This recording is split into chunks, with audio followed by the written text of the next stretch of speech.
साधुत्वा करलाय असा मनोभाव क्षणोक्षणी मनाला होतो. क्षणभर असं वाटतंय आपण प्रेम संप्रेमाने खायचंय. त्या आधी पलीकडे संप्रे कुणाचं नसेल तर या निसर्ग अगदी वर्णन करण्यास शकतो. पण आवाज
सौंदर्य वाया जाऊ नये जेव्हा ते सौंदर्य फुलून दिसतं ना तेव्हा त्याचा आशीर्वाद घ्यावा.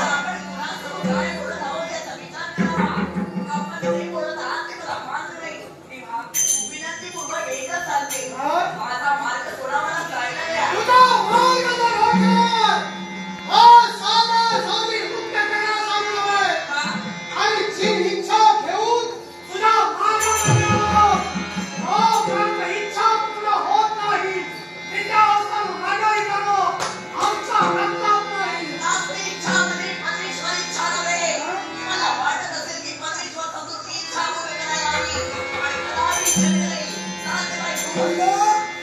म्हणजे ही इच्छा जर 50 वर्षांनी व्यक्त केली असती तर ती पूर्ण झाली असती.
या स्त्रीचं सौंदर्य पाहिलं, सौंदर्य पाहता क्षणी नेत्रात ही माझ्या भरली, हिच्याबद्दल आकर्षण निर्माण झालं आणि ज्या भावना अंतर्याने निर्माण झालं त्याच मी परिपूर्ण करतोय.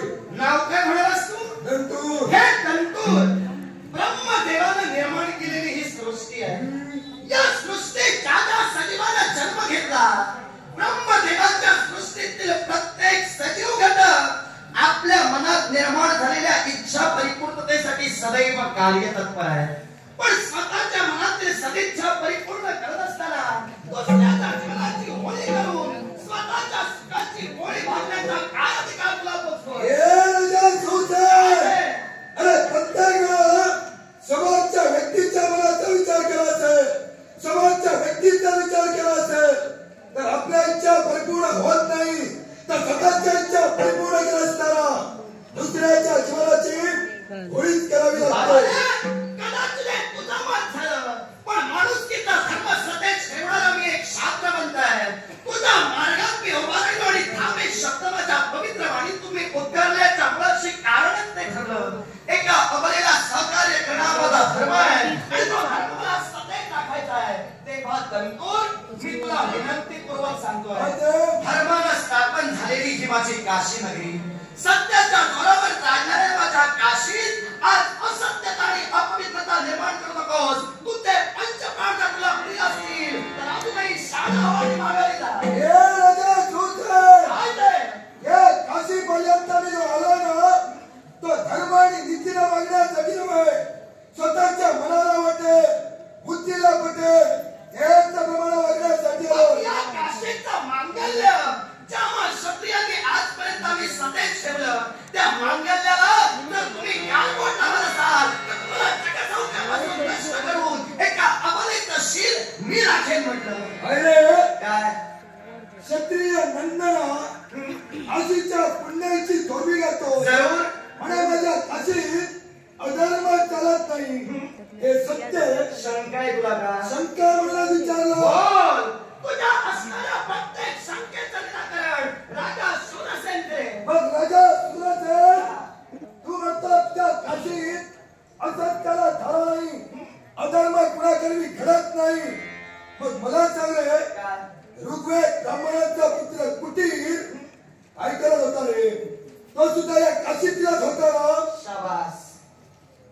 दंतूर शेवटी वाट तुझी बदललीच.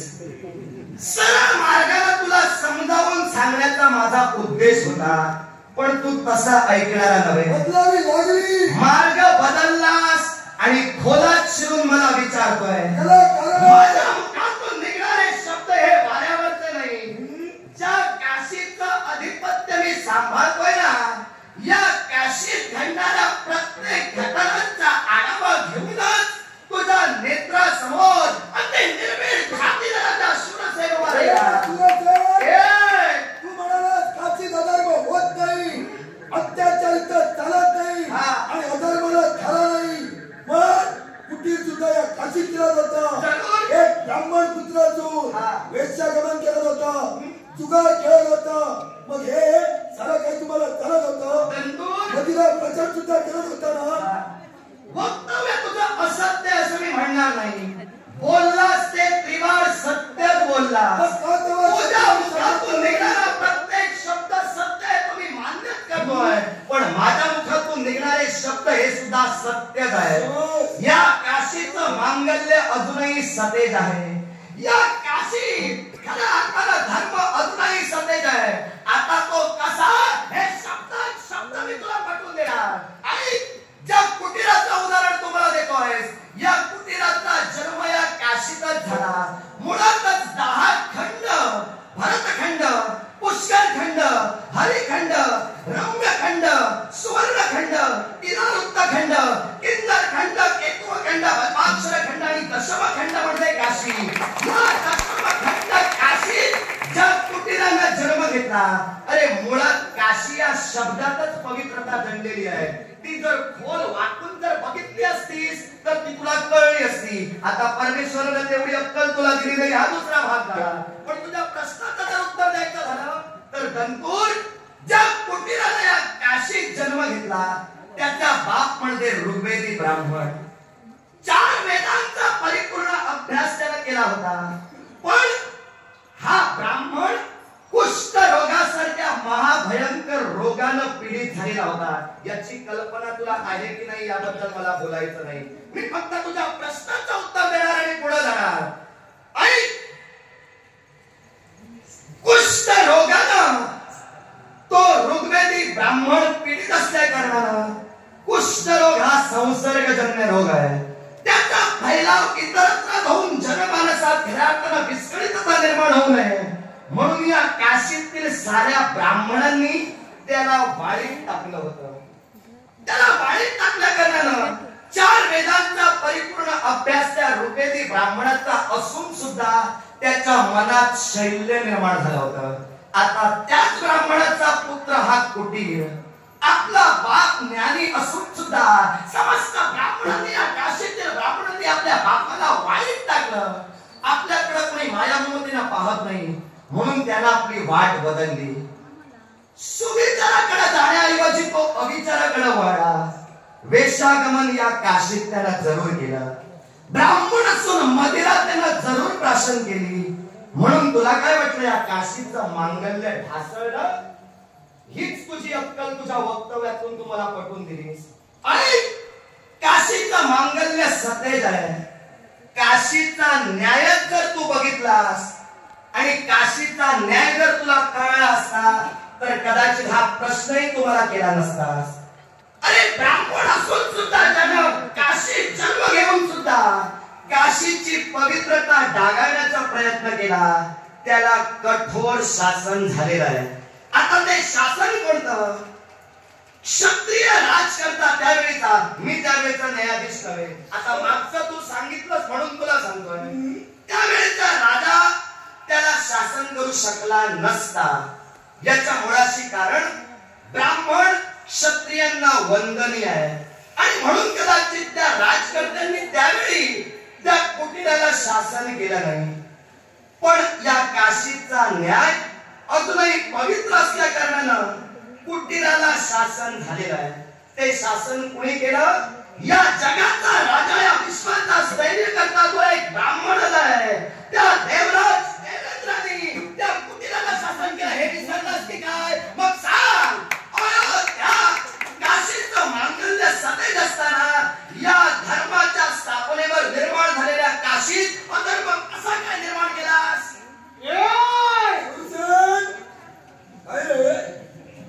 माझी अक्कल करतोस. तुम्हाला क्षत्रिय राजकर्त्यांनी शासन केलं याला कारण काय? तर ब्राह्मण क्षत्रियाला वंदनीय आहे म्हणून शासन केलं नाही. पण जगाचा राजकर्ता देवेंद्र याला त्याला शासन केलं. मग माझा तर तुमच्यावर आरोप आहे. आरोप?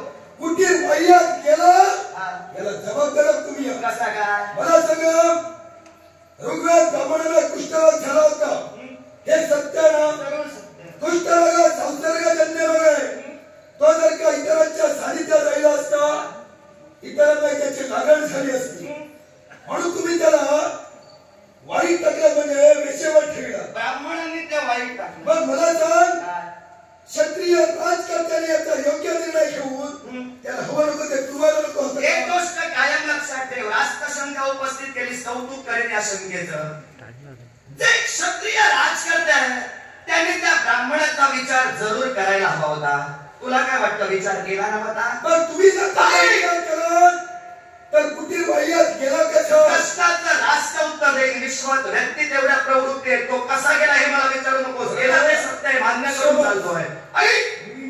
ऋग्वेदी ब्राह्मण हा कुष्ठरोगानं पीडित होता. अर्थात एका क्षत्रियानं एका ब्राह्मणाचा विचार करण्यापेक्षा लाखांच्या लाख जनतेचा विचार करावा. त्या ब्राह्मणाला न्याय देत असताना तो रोग जर जनमानसात फैलावला असता एका बरोबर अनेकांना शासन घडलं असतं. आणि म्हणूनच कदाचित त्या ब्राह्मणाचा विचार त्यावेळेचा राजकर्त्यांनी केला नसेल. पण या अयोध्येचा या काशीचा न्याय सतेज आहे म्हटलं. आता तो कसा आहे मी तुला पटवून दिलेला आहे. तेव्हा मी पुन्हा पुन्हा तुला सांगतोय, या काशीत तू अपवित्रता निर्माण करण्याचा प्रयत्न करू नकोस. हा कोण? तुमचा सारा प्रवाह तुम्ही पाहिला. अरे त्या काशीच्या बाबतीत तू बोलतोय, या काशीत तू धर्म सत्तेश ठेवण्याच्या गोष्टी करतोय. मी तर म्हणेन ही काशी पवित्र काशी नव्हे, ही काशी अपवित्र तुम्ही क्षत्रियांनी केलेली आहे. नाव काय तुझं? माझं नाव विंटू. काय? हो बिंदूर नाव त्याचं. बिंदूर. आता शंका अधिक दाटली. कारण यानं प्रथम तर माझ्याशी वक्तव्य केलं. त्याला समजून सांगण्यासाठी आपल्याला मी माझ्या पिळवट पीळ सुद्धा मारली, पण त्यावेळी तू काही बोलला नाही. आता जो शिरात काढून बोलतोय ते त्याची बाजू कुठं कमी पडते तोपर्यंत वाट बघत होतास की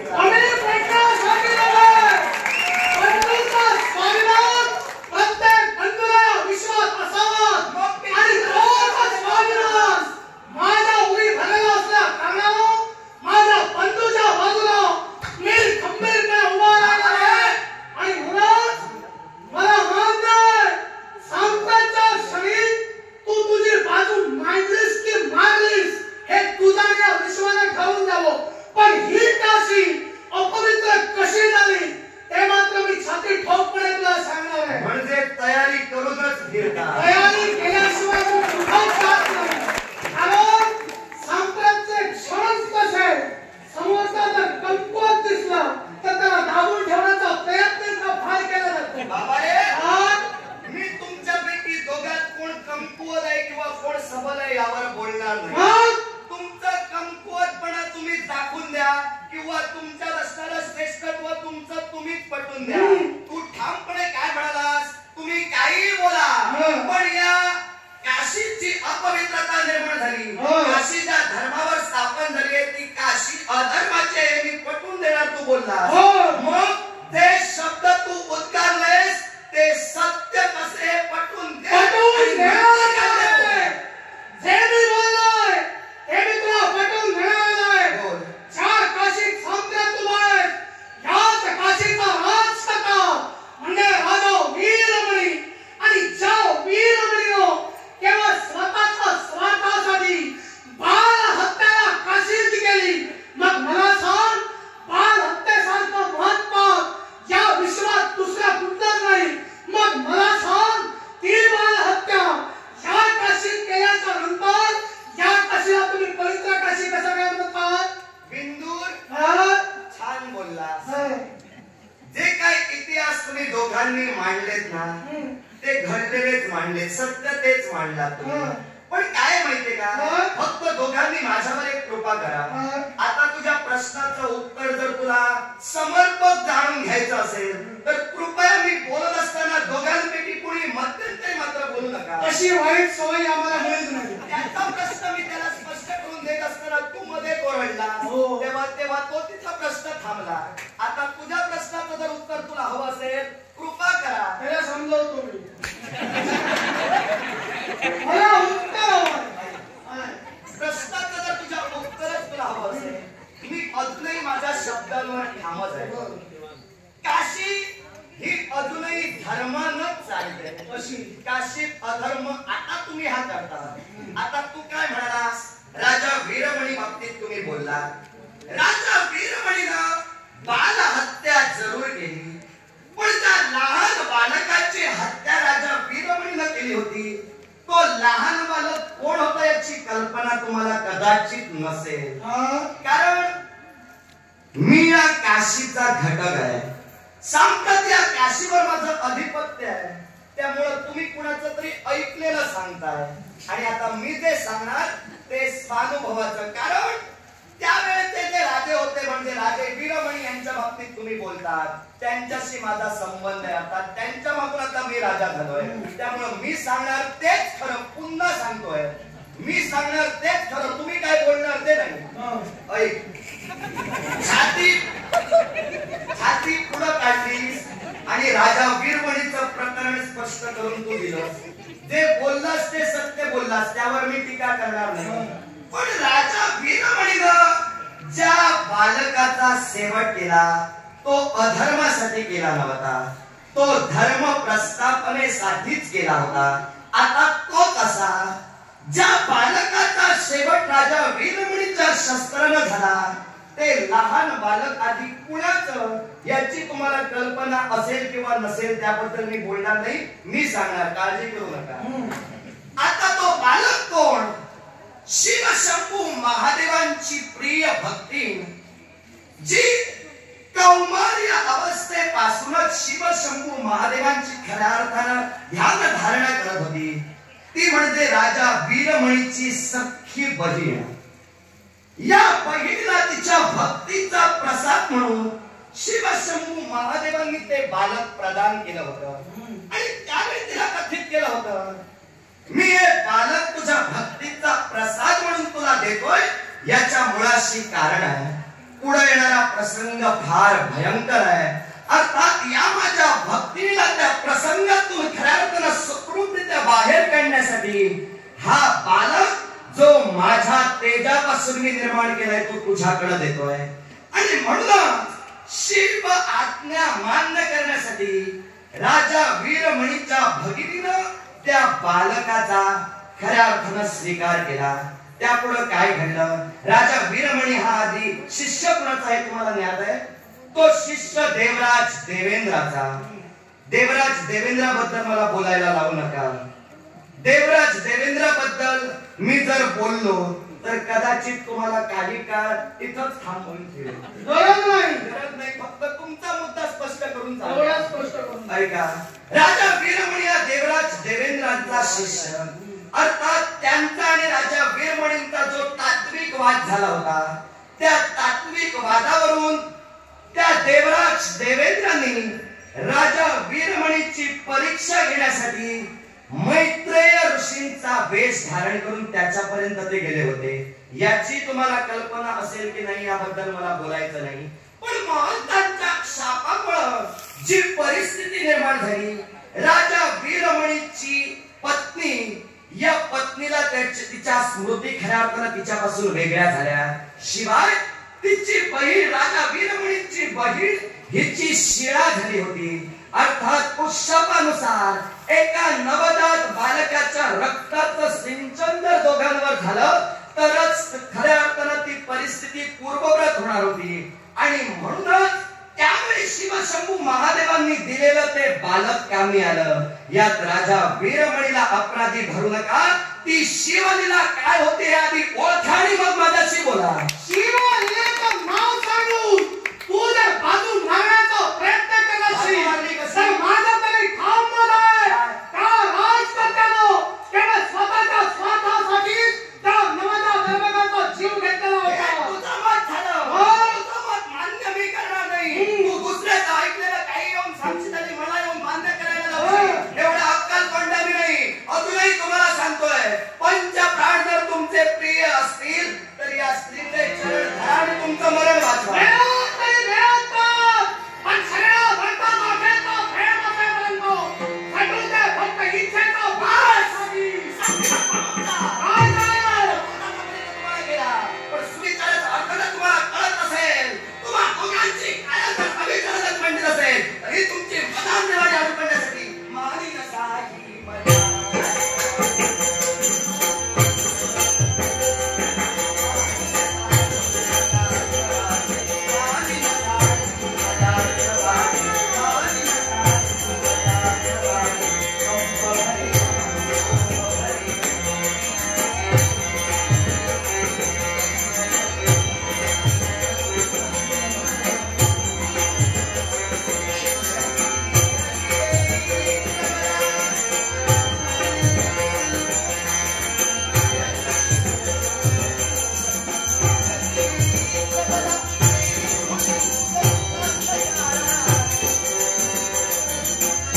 तयारी यांची तशी पूर्ण करते.